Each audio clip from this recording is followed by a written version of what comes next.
Sudah? Sudah ya? Yuk, okay. Assalamualaikum warahmatullahi wabarakatuh. Selamat sore rekan-rekan semuanya. Sore hari ini kami kembali akan menyampaikan terkait dengan perkembangan penanganan perkara dalam kasus dugaan tindak pidana korupsi pengadaan peralatan kesehatan dan laboratorium di Universitas Airlangga ya, tahun anggaran tahun 2010.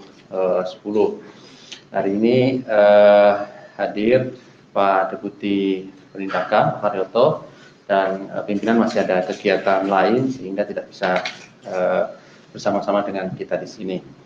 Nanti akan dijelaskan oleh Pak Karyoto terkait dengan poin pengembangan dari kasus tersebut, dan seperti biasa kami persilahkan nanti rekan-rekan bisa bertanya lebih lanjut terkait dengan penanganan kasus ini atau perkara ini, dan juga terkait dengan hal-hal lain nanti dipersilahkan untuk bisa bertanya dan nanti akan dijelaskan oleh Pak Deputi Penindakan. Satu sesi aja, nanti ada 3 penanya ya. Oke. Baik, kami persilahkan Pak Karyoto untuk menyampaikan beberapa poin terkait dengan penanganan perkara dimaksud. Kami persilahkan, Pak.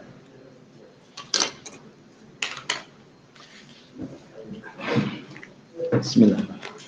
Assalamualaikum warahmatullahi wabarakatuh. Selamat sore, salam sejahtera untuk kita semua. Yang saya hormati dan saya cintai rekan-rekan media.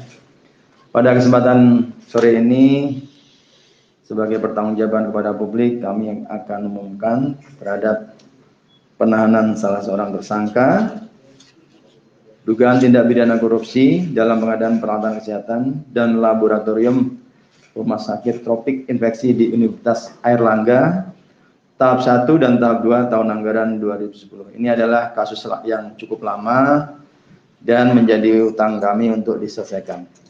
Dan baru hari ini akan kita selesaikan.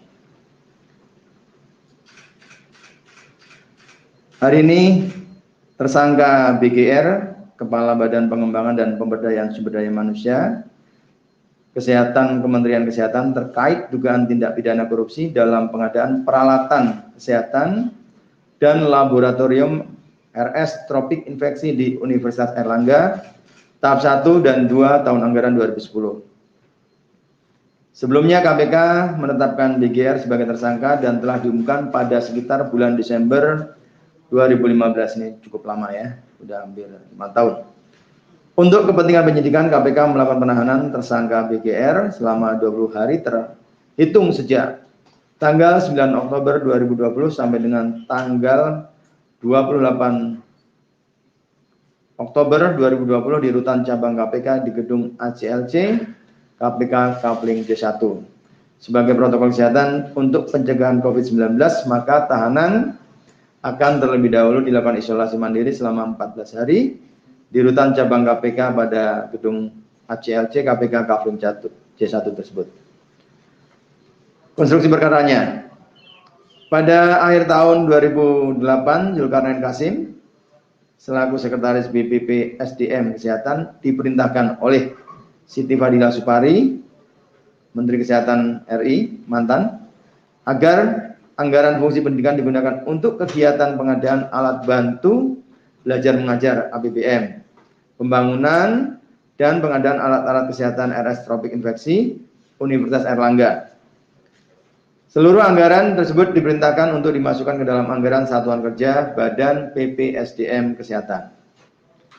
Selain itu, Zulkarnain Kasim juga diperintahkan oleh Siti Fadila Supari untuk mengamankan pengadaan APBM dan pembangunan Rumah Sakit Tropik Infeksi Unair, karena yang mengawal anggarannya adalah Muhammad Nasaruddin. Kemudian BGR menugaskan Zulkarnain Kasim untuk melaksanakan arahan Siti Fadila Supari tersebut. Pada awal tahun 2009, BGR bertemu dengan Muhammad Nasaruddin untuk membicarakan rencana pemberian anggaran tambahan untuk Universitas Airlangga yang akan dipenuhi melalui DIPA BPP SDM Kesehatan. Pada kesempatan tersebut juga sudah dibicarakan rencana pengadaan pembangunan RS Tropik Infeksi Universitas Airlangga yang akan dilaksanakan oleh pihak Muhammad Nasaruddin. Pada sekitar awal tahun 2010, Minarsi bertemu dengan Zulkarnain Kasim, Samsul Bahri, dan Wadianto di ruang kerja Zulkarnain Kasim. Dalam pertemuan tersebut, Zulkarnain Kasim memberitahu Samsul Bahri dan Wadianto bahwa Muhammad Nasaruddin yang membantu proses pencairan anggaran di BPP SDM Kesehatan. Dan anak buahnya yaitu Minarsi yang akan menangani lanjutan pembangunan RS Tropik dan infeksi di UNER beserta peralatan kesehatan dan laboratorium RS Tropik infeksi di UNER dari DIPA tahun anggaran 2010 BPP SDM Kesehatan. Pada sekitar bulan September 2010, panitia pengadaan dengan dibantu oleh Hernowo dan Yoyok, pihak Anugerah Group atau M. Nasaruddin mulai menyusun HPS. Dari penyusunan HPS untuk pengadaan tahap 1 diperoleh harga 39,9 miliar. Lelang pekerjaan tahap 1 dimenangkan oleh PT Buana Ramosari Gemilang dengan harga penawaran 38,8. Kemudian penyusunan HPS untuk pengadaan tahap 2 diperoleh harga 50,6 miliar dan dimenangkan oleh PT Marel Mandiri dengan nilai penawaran sebesar 49,1 miliar. Pada sekitar pertengahan tahun 2009, Minarsi pernah memberikan uang sebesar US dollar 17.000 kepada Zulkarnain Kasim dengan perincian US dollar 9.500 untuk Zulkarnain Kasim dan 7.500 untuk BGR. Pemberian ini diduga sebagai bentuk ucapan terima kasih atas diizinkannya pihak PT Anugerah atau Permai Group untuk melaksanakan pengadaan alat bantu belajar mengajar tahun 2009 oleh PT Mahkota Negara dan rencana pengadaan alat-alat kesehatan dan laboratorium RS Tropik Infeksi Universitas Airlangga tahun 2010 dan PT Buana Ramosari Gemilang dan PT Marel Mandiri. Dugaan kerugian keuangan negara atas perbuatan tersangka sebesar 14,1 miliar. Atas perbuatan tersangka, BKR disangkakan pasal 2 ayat 1 dan atau pasal 3 atau pasal 12 huruf A atau B dan atau pasal 5 ayat 2 dan atau pasal 11 Undang-Undang Republik Indonesia nomor 31 tahun 99 yang telah diubah dengan menjadi Undang-Undang nomor 20 tahun 2001 tentang perubahan atas Undang-Undang nomor 31 tentang pemberantasan tindak pidana korupsi junto pasal 55 ayat 1 ke 1 Kitab Undang-Undang Hukum Pidana. Dan memang ini cukup lama ya, dari tahun 2015 baru sekarang dituntaskan karena memang begitu banyaknya kasus carryover dan keterbatasan jaksa penuntut umum di KPK yang overload terhadap perkaranya. Mungkin itu, terima kasih. Baik, terima kasih kepada Pak Haryoto yang telah menjelaskan terkait dengan penanganan perkara ini. Tadi sudah dijelaskan ya bahwa ini adalah perkara sisa tahun yang lalu, carryover. Kalau kemudian kita mengacu pada data yang sudah pernah kami sampaikan, di bulan Juni 2020 ini ada 117 perkara sisa tahun lalu dan kemudian ada 43 penyidikan baru sehingga ada perkara 160 perkara yang sedang berjalan di KPK terhitung sampai dengan tanggal 30 Juni 2020. Tentu setelah itu masih banyak perkara yang bertambah juga sampai bulan Oktober 2020 ini untuk memperjelas tadi ya. Kami persilahkan jika yang bertanya lebih lanjut terkait dengan perkara ini ataupun update perkara yang lain, persilakan, Mas Mario. Ya. Paling saya ingin menanyakan sebenarnya dari dugaan korupsi ini perguruan tinggi ya? Ya. Terkait perguruan tinggi itu sebenarnya sudah berapa sih dugaan korupsi pengadaan di perguruan tinggi ini yang diperiksa atau bahkan sudah ditetapkan tersangka? Sebelumnya kan dalam kasus jauh-jauh hari itu ada kasus dari pengembangan kasus Nazarudin, saya itu ada sekitar 15 perguruan tinggi yang juga terlibat dalam proyek pengadaan, dari pengadaan lab di Unut, terus di Surabaya, bahkan sempat dirembet ke Banten, Tirtayasa dan Universitas. Kira-kira sudah berapa tersangka yang diduga melibatkan pihak perguruan tinggi? Ini kan waktu itu seingat saya ini kan terungkap ketika ada pengakuan dari penyidikan dari Marisi Matondang, salah satu anak perusahaan Permai Group, kalau nggak salah, dan pengembangan dari Indo Rosalina Manulang, perusahaan anak negeri atau perusahaannya Marisi Matondang, yang disebutkan memang ada beberapa perguruan tinggi yang juga dalam pengadaannya aneka ragam, tidak hanya berkaitan dengan pengadaan laboratorium kesehatan, tapi ada pengadaan penambahan ruang, penambahan gedung bangunan. Kira-kira udah berapa sih tersangka dari pihak perguruan tinggi ini? Ada pertanyaan yang lain? Pakai data ya? Iya, ini. Pak Mario, mungkin kalau dijawab secara detail harus pakai data ya. Nanti secara WA kita kasih yang terkait dengan Nazaruddin terhadap perguruan tinggi yang terlibat, ya. Nanti akan kami sampaikan secara detailnya. Data kita nggak pegang ya, nanti harus kita cek lagi ke datanya. Mungkin pertanyaan yang lain? Pak Maria? Terkait pengembangan Nur Hadi ini, Pak, gimana Pak? Apakah sudah firm dilimpahkan, dan kemudian lalu bagaimana soal pengumuman tersangka TPPU ini belum bunyi di KPK? Ngapain minta banyak banget dari perkebunan sawit sampai kebun gajah, apalagi? Pokoknya apakah belum diumumkan tindak pidana pencucian uang? TPPU-nya belum ya? Belum.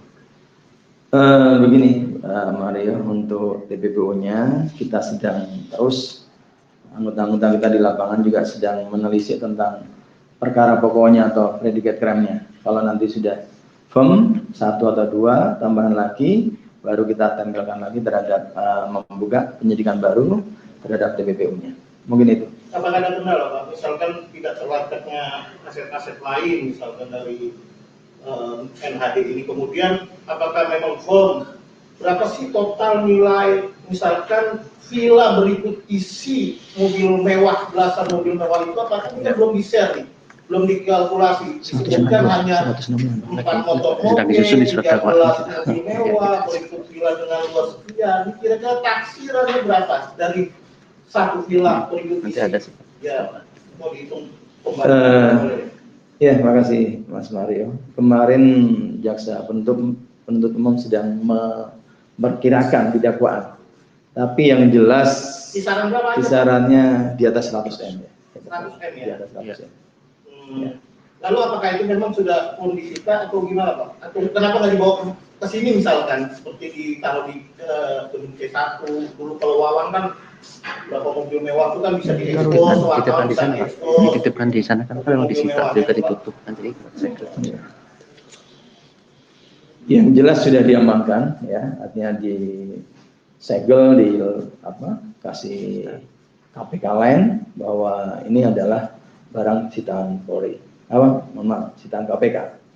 Dan karena kita tahu sendiri KPK di Rubasan juga sudah tidak mungkin menampung. Sementara kita juga di sebelah kiri kita bisa melihat kalau nanti ditaruh di sini semua ya mungkin tidak cukup, ada lebih di atas 10 ya. Iya, ada 40. Satu lagi Pak, ini kan ada beberapa kasus daerah yang sebenarnya menarik tetapi tidak cukup diangkat oleh media, terkait misalkan RTH yang jumlah kerugiannya puluhan miliar, terus kemudian kasus pengembangan dari kan kita belum mengumumkan. Bandung kalau dikembangkan, itu belum diumumkan. Informasinya kan cukup gencar, daerah Bandung itu dijadikan tempat pemeriksaan beberapa kasus dari KPK. Salah satunya terkait pengembangan kasus Jaya Purnomo, dana perimbangan. Dan informasinya ada beberapa anggota DPRD Provinsi Jawa Barat yang diduga dalam pertimbangan majelis hakim untuk kasus tersangka yang itu terungkap tuh. Ada beberapa politisi atau anggota DPRD yang diduga sampai 7 kali menerima. Apakah sudah akan dilakukan pengembangan ke sana? Ini menyangkut RTH Bandung ya? Bukan, ini kasus kayak pengembangan dana perimbangan Jaya Purnomo di Kuningan, Tasikmalaya atau apa? Oh iya. Yang terakhir itu kan sudah ada tuntutan, dalam tuntutan itu disebutkan ada beberapa pihak-pihak lain yang diduga terlibat. Yang terdekat kan yang di Labura, cuma belum diumumkan. Itu bagian dari itu juga ya Purnomo. Informasi yang terkini memang itu masih dalam proses penyelidikan, belum diumumkan. Yang baru diumumkan kemarin adalah pengembangan RTH yang di Bandung, ya, dengan penambahan tersangka baru DS ya kalau saya. Itu aja. Artinya ada pengembangan juga ke beberapa anggota DPR ya Pak ya, untuk RTH? Ya nanti kita lihat saja apakah ada pemain-pemain baru yang terkait atau tidak. Nah, kita belum berani mengumumkan kalau belum ada ekspos resmi penetapan tersangkanya. Gitu. Satu lagi Pak Karyo, terkait Pak, ini minimal ada clue-nya aja lah. Soal penyelidikan pemanggilan di Telkom kemarin itu apa sih sebenarnya? Masih Terkait penyelidikan. pengadaan apa? Masih penyelidikan. IPO apa pengadaan sambungan atau apa? Masih dalam tahap lidik ya, nanti saja kita. Tapi artinya berkaitan dengan pengadaan Pak ya? Atau memang ada MOU atau apa? Nanti saya cek lagi kepada penyelidiknya. Yang jelas masih dalam tahap penyelidikan. Oh iya. Ya, sih. Oke ya. Oke, Mas Fahri ya. Saya Fahri Pak, Assalamualaikum. Mau tanya terkait perkembangan penyelidikan kasus dari Joko Chandra sama Pinangki soal beberapa waktu diserahkan oleh Maki soal inisial bapakmu itu dan beberapa nama-nama inisial itu. Dan mungkin dari KPK sendiri perkembangan penyelidikannya gimana kan? Untuk itu kan Maki sudah menyerahkan bukti-bukti percakapan yang juga dilakukan oleh Pinangki, Anissa Kompaking sama Joko Chandra, dan itu perkembangannya gimana Pak penyelidikan di KPK? Oke. Silakan Pak. Terima kasih. Ini masih sifatnya kita masih mengumpulkan informasi, dokumen dari kedua instansi aparat penegak hukum. Ya, memang misalnya di situ hanya pihak-pihak tertentu yang mengatakan itu. Tapi kan pihak-pihak tertentu itu kan harus dikonfirmasi dulu. Ya. Dari hasil yang nanti kita lihat di berkas-berkas perkara di Kejaksaan maupun di Barreskrim Polri, kalau itu ada kita lihat. Nah, sementara KPK ini kan sedang melakukan supervisi. Ketika nanti ada hal-hal yang perlu